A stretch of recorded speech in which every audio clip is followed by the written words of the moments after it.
Hola comunidad 100% fiscal. Mi nombre es Jessica Salazar Cuervo y hoy les vamos a hablar del efecto fiscal de los contratos. Bienvenidos. Ahora, ya hablamos del impuesto sobre la renta, vamos al impuesto al valor agregado. El artículo primero de la ley del impuesto al valor agregado nos establece que están obligados al pago del impuesto, entre otros supuestos, las personas físicas y morales que, entre otras situaciones, nos presten servicios independientes. Para esto es importante señalar que las personas morales que reciban servicios profesionales independientes, en este caso, que es, digamos, el tema al que estamos explicando, están obligadas a efectuar la retención correspondiente,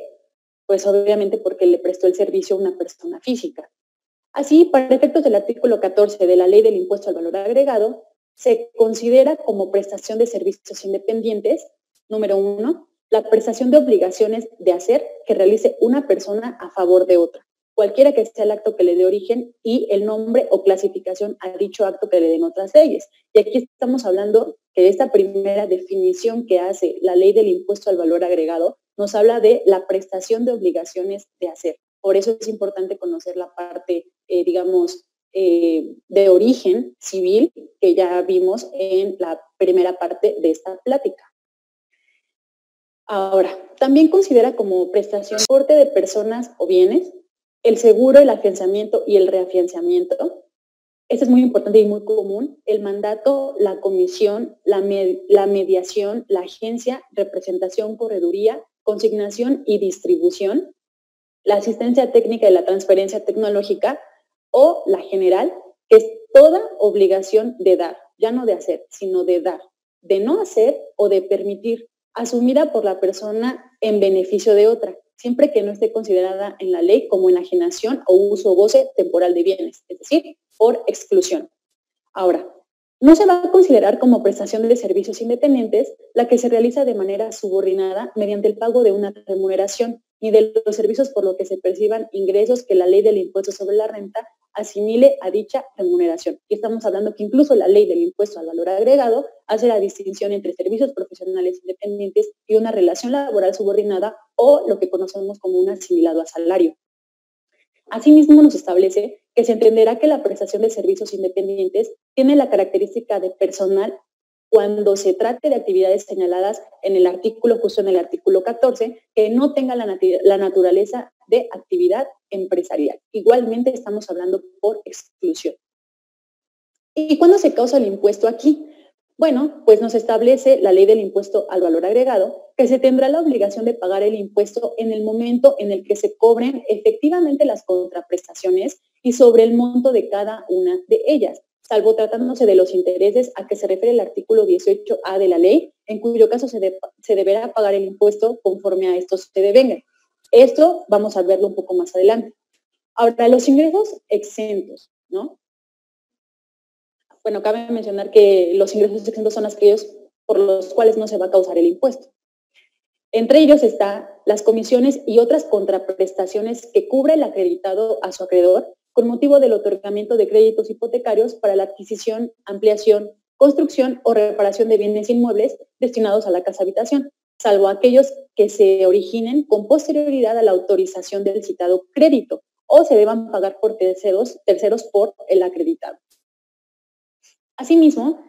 las comisiones que cobren las administradoras de fondos para el retiro o, en su caso, las instituciones de crédito a los trabajadores por la administración de sus recursos provenientes a los sistemas de ahorro para el retiro y por los servicios relacionados con dicha administración.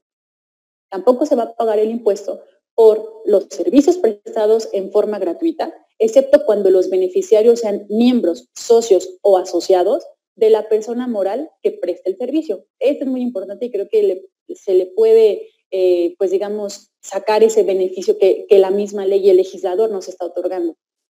Asimismo, no se va a considerar ingreso los de enseñanza que preste la Federación, el Distrito Federal, los estados, los municipios y sus organismos descentralizados y los establecimientos de particulares que tengan autorización o reconocimiento de validez oficial de estudios en términos de la Ley General de Educación, así como los servicios educativos de nivel preescolar.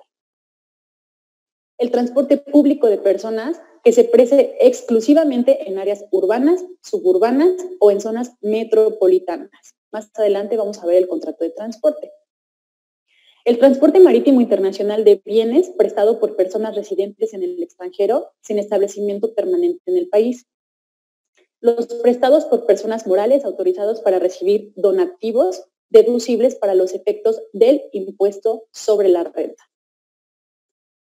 El aseguramiento contra riesgos agropecuarios, los seguros de crédito a la vivienda que cubran el riesgo de incumplimiento de deudores de crédito hipotecarios o con garantía fiduciaria para la adquisición, ampliación, construcción o reparación de bienes inmuebles destinados a casa-habitación. Los seguros de garantía financiera que cubran el pago por incumplimiento de los emisores de valores, títulos de crédito o documentos que sean objetos de oferta pública o de intermediación en mercado de valores, que también ya vimos que tiene un tratamiento fiscal específico, siempre y cuando los recursos provenientes de la colocación de dichos valores, títulos de crédito o documentos se utilicen para el financiamiento de créditos hipotecarios o con garantía fiduciaria para la adquisición, ampliación, construcción o reparación de bienes inmuebles destinados a casa-habitación, y los seguros de vida, ya sea que cubran el riesgo de muerte u otorguen rentas vitalicias o pensiones, así como las comisiones de agentes que correspondan a los seguros citados anteriormente. Y esto es lo que les comentaba hace rato, por los que deriven de intereses de, y este tiene un tratamiento pues muy específico, este tema de los intereses. Por ejemplo, no se va a considerar como ingreso los que deriven de intereses que, número 1, deriven de operaciones en las que el enajenante, el prestador de servicio o quien conceda el uso o goce temporal de bienes, proporcione financiamiento relacionado con actos o actividades por los que no se esté obligado al pago de este impuesto o a los que se le aplique la tasa cero. Otro supuesto es cuando se reciban o paguen las instituciones de crédito, las uniones de crédito, las sociedades financieras de objeto limitado, las sociedades de ahorro y préstamo y las empresas de factoraje financiero en operaciones de financiamiento para las que requieran de autorización y por concepto de descuento en documentos pendientes de cobro. También los que reciban y paguen las sociedades financieras de objeto múltiple para los efectos de la ley del impuesto sobre la renta formen parte del sistema financiero por el otorgamiento de crédito, de factoraje financiero o descuento en documentos pendientes de cobro. Los que reciban los almacenes generales de depósitos por créditos otorgados que hayan sido garantizados con bonos de prenda, los que reciban o paguen las sociedades cooperativas de ahorro y préstamo a que hace referencia la ley para regular las actividades de las sociedades cooperativas de ahorro y de préstamo, así como de las sociedades financieras populares, entre otras. Ahora, no será aplicable lo dispuesto en estos párrafos que les estoy leyendo, tratándose de créditos otorgados a personas físicas que no desarrollen actividades empresariales o que no presten servicios profesionales independientes o no otorguen el uso o goce temporal de bienes inmuebles. Esto es muy importante porque pues, es justamente la excepción. Tratándose de créditos otorgados a personas físicas que realicen las actividades mencionadas, no se pagará el impuesto cuando los mismos sean para la adquisición de bienes de inversión en dichas actividades o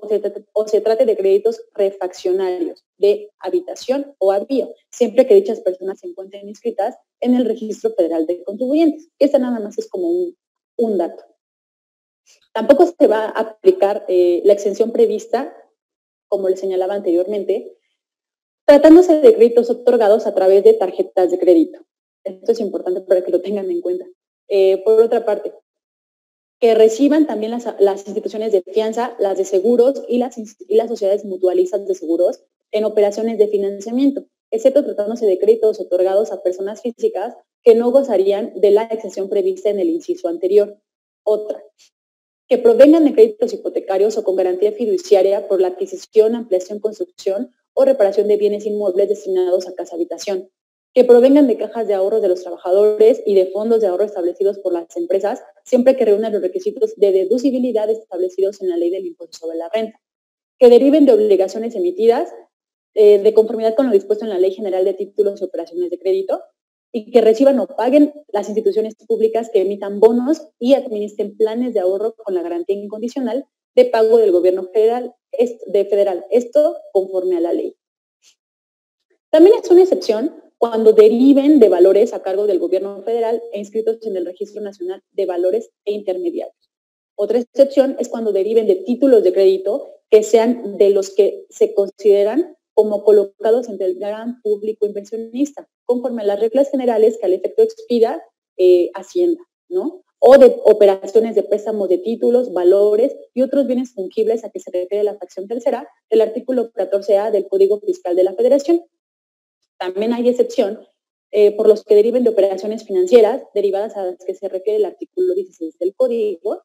Hay excepción también en los proporcionados a sus miembros como contraprestación normal por sus cuotas y siempre que los servicios que presten sean únicamente relativos a los fines que les sean propios, siempre y cuando se trate de partidos, asociaciones, coaliciones y frentes políticos legalmente reconocidos, sindicatos obreros y organismos que los agrupen, cámaras de comercio e industria, agrupaciones agrícolas, ganaderas, pesqueras o silvícolas, así como organismos que las reúnan. Asociaciones patronales y colegios de profesionales, asociaciones o sociedades civiles organizadas con fines científicos, políticos, religiosos y culturales, a excepción de aquellas que proporcionen servicios con instalaciones deportivas, cuando el valor de estas representen más del 25% total de las instalaciones. Recordemos que pues también tienen ciertas ventajas y beneficios fiscales este tipo de asociaciones y sociedades organizadas con fines científicos, políticos y demás. También hay excepción los de espectáculos públicos por el boleto de entrada, salvo los del teatro y circo, cuando en el convenio con el Estado o acuerdo con el departamento, en este caso del Distrito Federal, donde se presenta el espectáculo, no se ajusta a lo previsto en la fracción sexta del 41 de la Ley del Impuesto al Valor Agregado. No se considerarán espectáculos públicos los prestados en restaurantes, bares, cabarets, salones de fiesta o de baile y centros nocturnos. Asimismo, hay excepción cuando los servicios profesionales de medicina, cuando la prestación de servicios requiera título de médico conforme a las leyes, siempre que sean prestados por personas físicas, ya sea individualmente o por conducto de sociedades civiles. Hay excepción también cuando los servicios profesionales de medicina, hospitalarios, de radiología, de laboratorios y de estudios clínicos que presenten por los organismos descentralizados de la Administración Pública Federal o del Distrito Federal o de los gobiernos estatales o municipales. También hay excepción por los ingresos que se obtengan como contraprestaciones, en este caso los autores, en los siguientes casos. Por autorizar a terceros la publicación de obras escritas de su creación en periódicos o revistas, siempre que los periódicos y revistas se destinen para su enajenación al público por la persona que efectúa los pagos por estos conceptos. O también hay, en este caso, entraría esta excepción cuando por transmitir temporalmente los derechos patrimoniales u otorgar temporalmente licencias de uso correspondientes a obras de su autoría, a que se refieren las fracciones de la primera a la séptima, la novena, la décima, la doceava, la treceava, así como la catorceava del artículo 14 y el artículo 78 de la Ley Federal de Derechos de Autor, que está inscrita en el Registro Público de Derecho de Autor de la Secretaría de Educación Pública. Ahora, lo dispuesto en los incisos anteriores no se aplicará, número 1, cuando se trate de ideas o frases publicitarias, logotipos, emblemas, sellos distintivos, diseños o modelos industriales, manuales operativos u obras de arte aplicado. Es decir, la exención no va a aplicar en estos casos. Y cuando las prestaciones deriven de la explotación de las obras escritas o musicales en actividades empresariales distintas a la enajenación al público. Así, para reforzar nada más la primera parte que tengamos, pues digamos, muy identificada la parte de relación de trabajo subordinada versus contrato de prestación de servicios, me voy a permitir explicarles esta tesis que lleva como rubro contratos de prestación de servicios independientes, no configura relación de trabajo por la que deban cubrirse cuotas obrero-patronales derivada de la afiliación de trabajadores. En este caso estamos hablando de una tesis laboral, sin embargo sabemos que cuando una prestación de servicios es recurrente, como les comentaba al principio en los temas de Iguala, pues es importante que se establezca o que quede claro que no se trata de una relación subordinada. ¿Por qué? Porque las autoridades como el SAT, por ejemplo, como el IMSS o el Infonavit, pueden venir a requerirnos el pago de cuotas obrero-patronales, o en el caso del SAT, que no hemos emitido retenciones correspondientes y demás, por el tema de retenciones, y pues no queremos que llegue a suceder esa situación. Por eso es que tenemos que tener muy en claro que debe estar muy bien detallado en el contrato el objeto del mismo, así como la contraprestación, es decir, los honorarios por cada uno de ellos. Cualquier duda o aclaración, síguenos en nuestras redes sociales, Capacitando para el Futuro.